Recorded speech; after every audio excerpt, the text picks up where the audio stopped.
Here we are again. You're doing the drum roll. That kind of hurts my fingers. Hi everyone, welcome back. Episode 3.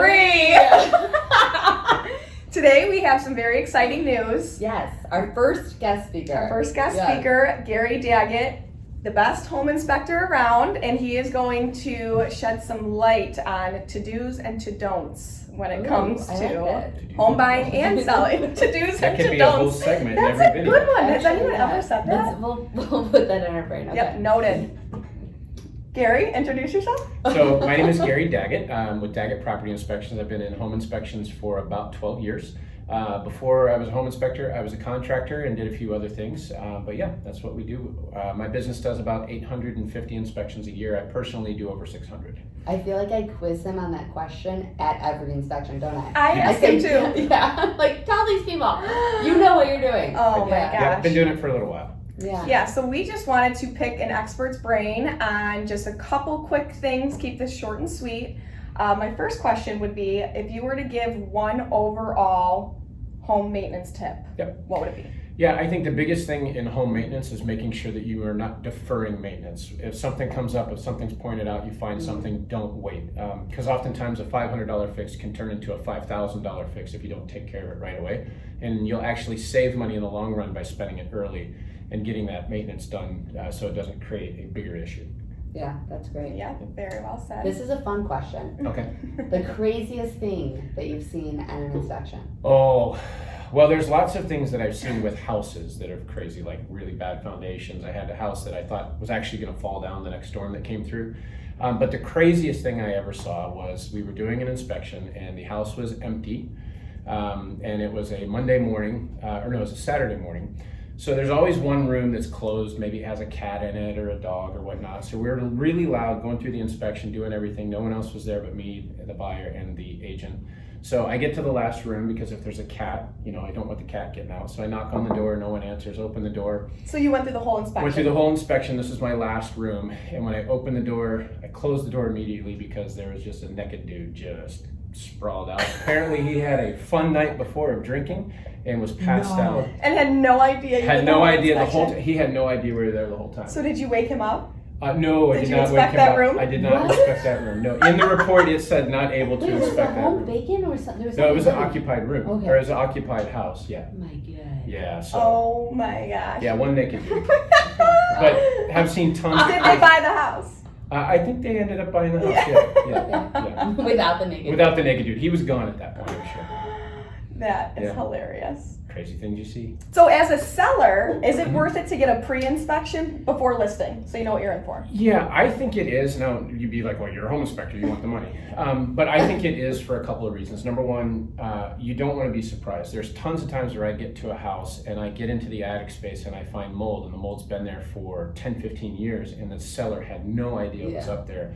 It usually ends up costing more when you have to deal with a contract and a buyer, whereas if you were able to pick your own guy, have him come out, clean everything up, get it set, and it's taken care of, it's a lot better. So, and then there's also times where if you know everything going on with the house, you can work with your list agent and say, what should we take care of, what should we not? Because they know the things that are going to scare people off because they show houses all the time. So going into it knowing here's the true condition of the house and here's some things that we're going to fix, and then we're going to let them know about these things, but we're just going to say, price accordingly. I think it can prevent you from losing a deal, especially when it's a hard market, when it's a buyer's market instead of a seller's market.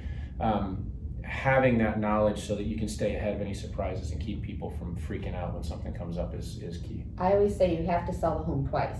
So you got to sell it first to get the buyer through the door, and you got to sell it again during inspection. Yes. So. And it's also a good thing to add into, that's something I would put in the private broker remarks, like pre-home inspection was already done, like that kind of thing to make buyers feel. Yeah, and I've actually had sellers, if they take care of a lot of the stuff, so there's really nothing left on the list, they'll just put the home inspection report on the table. Yeah. And I've had buyers come in for my sellers, they saw the inspection report, they knew about my company, and they're like, oh, we don't need an inspection because these guys did it, we're good. Yeah. So not always, but sometimes that happens too. That's awesome. Yes. Common mistakes that buyers make during home inspection. Yeah, so I would say there's some mistakes they make during it and then after. So the ones during is, I see a lot of times where buyers will just fall in love with a house. Yeah. And they have already pictured the rest of their life in this house, and they haven't gotten an appraisal and they haven't gotten the inspection yet. Yeah. So I come in for inspection, and maybe it's a rehab and it looks all nice, and we've got, gray and white walls and redone kitchens, but then I find things that the rehabbers covered up. My opinion is 75 to 80% of rehabs are bad. Yeah. So, but people fall in love with the house. Except for my clients. Except for your clients. Except for my clients. You guys do great rehabs. Yes.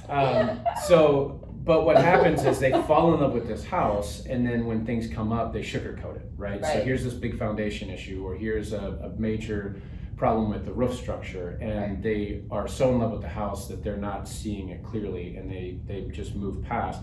I tell people I would much rather you be happy in the year 5 years from now as opposed to 5 days from now. Yeah. So make sure that you're really thinking through the house and looking at the inspection report with critical eyes to make sure that you're not just like, oh, I love the house, and you skip over those things. And I think a good thing to add on that with the rehabs is that you really want to know how many has this rehabber done, what are the addresses of their past projects. Yeah. Right? Yeah, and as an inspector, when we get in the houses, we can pretty much tell straight away. If everything came from Menards, usually not a great, because that's the cheap, they're putting in the cheapest possible stuff. Menards special. Menards has some great stuff, but Yeah. their low end stuff is not great. And when you see that, what it tells you is that they're getting their stuff instead of from a dealer, they're getting it from just a place that they can go, and they're using the cheapest stuff. So we look at a lot of the craftsmanship of things, and we kind of know what to look for, what they like to hide. Then the second thing that I would say that people make a mistake with is you get this with us, you get a 40 to 60 page inspection report with all of these things that we want to see done to the house. Yeah. Some of them are more immediate, some of them are kind of, get this done in the near future, and some of them are, hey, it'd be great if you got this done. But what they don't do is they just don't take care of the maintenance issues that are in the report. I had one, for instance, that the downspouts weren't extended away from the house. I said, you got to take care of these. I get a call 6 months later that there's a massive crack in the wall. I come back and they didn't extend the downspouts. We had one of these storms that we got 4 inches of rain in a day, and it literally washed out a portion of the foundation. Wow. So a $100 fix cost them about $5,000. You know what? And I don't think people realize probably how important. Well, because that does sound like a small thing. Yeah, it sounds small, but it can have a major impact. Downspout extensions are something that we say absolutely get it done right away. And I think another, I'm tacking onto this, but another mistake that buyers make is also thinking that you are like psychic and can predict the future. Yes. Just because you have a home inspection doesn't mean that things won't go wrong with your home in the future. Yeah, like 6 years later, my furnace went out. It's like, all right, you're welcome to being a homeowner. I know, and that's the thing. You have to look at your house as like almost like a living, breathing thing. That things change, parts go things bad. break. Yes, it just is what it is. And there's also limitations in the home inspection process. So most standards of practice in different states will state that we only have to test and inspect what's accessible, readily accessible. So we can't cut open walls and look for mold behind the wall. We can only look like behind the closet walls and in the laundry room. So there's some things that we can't do, we can't look at. So you may get surprised. And we're also looking at it for a couple of hours out of one day out of 365 days a year, right? Yeah. So if a seller is sneaky and they clean everything up and we don't know that there's water because they mopped the floors and dried them up real good, and all of a sudden you get a little bit of seepage from a block foundation, we can't see that. There was no way of telling that. So just know, and what I tell people is if something does come up, just give us a call. We'll come back out, we'll take a look, and we'll kind of let you know what you're looking at. I don't like them to just call in a contractor straight away, because they may come in and really overstate the situation. Yeah, and that's a great thing about you. Not to like sales pitch Gary time, but because you have that experience from a building and all that perspective, I think you have a little bit more fine-tuned eye. Yeah, and I think it's a good question when you're looking for an inspector, is ask some of the questions of, how long have you been doing this? What's your past experience? Are you fully insured? Don't look for the best price. Don't look for the best, yes. Don't call me for the best price, call me for the best inspection. And there's usually... That should be your motto, Gary. Let's get shirts made. So, and reason being is... I want a koozie with that. Yeah, oftentimes when someone is $150 less than everyone else, there's a reason why.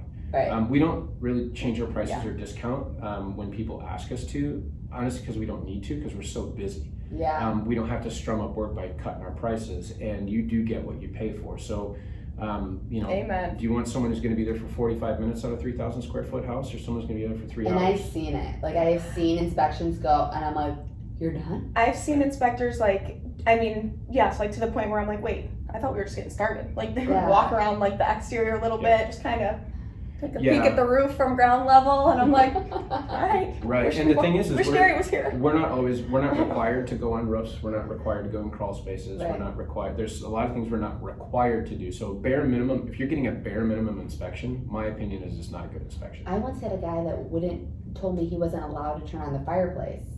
Right? So standards of practice say that we don't have to. Right. And I was like, move over, I'll turn it on. What do you mean? Right. So, and that was the last time I used him, but yeah. So. Yeah, no, Gary's the best. Fun fact actually about Gary. Well, fun fact in general. So it's actually against, correct me if I'm wrong, license law for you to just come out and flat out tell a buyer, like, do not buy this. Yeah, there's things that we can't say. So I can't give an opinion on the house. So I get this question all the time. Well, would you buy this for your kid, or would you buy this for your family? Oh, yeah. I don't answer that question. There's two sentences Gary has. Yeah, I say, well, I'm not allowed to answer that question because of standards of practice, state of Illinois. But also, if I could answer that question, I wouldn't, because it's not my question to answer. So I'm here to give you the facts. I'm like Joe Friday. But your sentence, so like at the end, so basically, there's two ways. At the end, we're all sitting there at the edge of our seats, like waiting for Gary's report or like, his sum up. And if he starts with overall we're in good shape, it's like the golden ticket. But then if he's like, all right, a few things, I'm like, oh, okay, we're not buying this house, guys. Round it up. Well, and it's to me with the inspection, my job is to give someone the true conditions, the best that we can see it of the house, so that they can make the right decision.